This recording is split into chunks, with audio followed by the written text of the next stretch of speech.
Rising from undersea bases off the coast of the United States. Many hover for a few moments, only to disappear into thin air. Other USOs are said to have a darker purpose.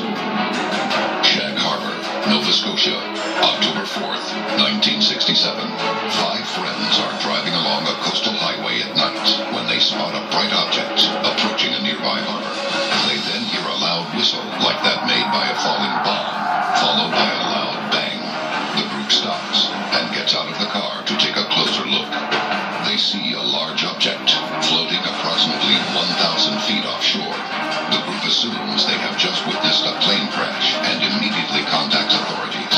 Their story is confirmed by at least 6 other independent witnesses.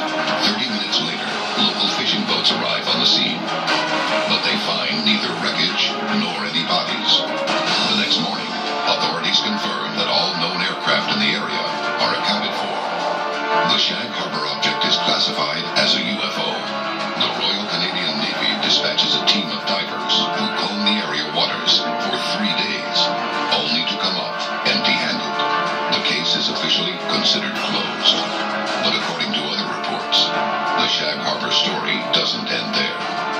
A military witness later reveals that the object was originally spotted on radar over Siberia and tracked all the way to Canada's east coast. There it submerged and followed the shoreline north, where it was joined by another object before disappearing. The rendezvous site was monitored for another 3 days by both the American Air Force and Navy, but the results of this search remain unknown. What plunged into the waters of Shag Harbor? Was it a USO? And did the Navy search divers really come up empty-handed? In 2008, America's Defense Advanced Research Projects Agency, better known as DARPA, announced that it was beginning work on a flying submarine. The stealth aircraft will be able to approach an enemy coastline at lightning speed, submerge, and complete the journey underwater.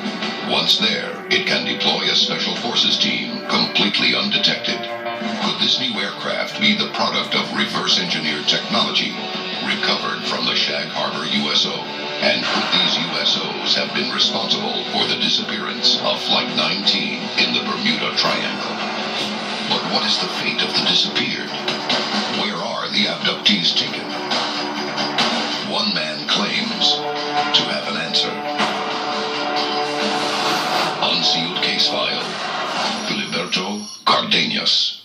Miami, January 3rd, 1979. Filiberto Cardenas is driving with 3 friends when his car engine fails. He gets out to check the engine. Suddenly, a massive UFO appears over the car. The passengers watch in horror as it shines a blinding beam of light at Cardenas, pulling him inside. The UFO then vanishes, taking the terrified motorist with it. 2 hours later, Cardenas is found by a police officer 16 miles from the abduction site. But according to the victim, he had traveled much farther. Cardenas reports the craft was manned by 3 human-like aliens who flew him to a rocky stretch of coast, which opened into an undersea tunnel. The aliens spoke Spanish, warning Cardenas of future wars and disasters that will threaten humanity. At the end of the tunnel, the USO arrived at a massive underwater city. There, Cardenas met another human abductee who claimed to have been living with the aliens for years. Cardenas claims the aliens then conducted a series of medical experiments on him.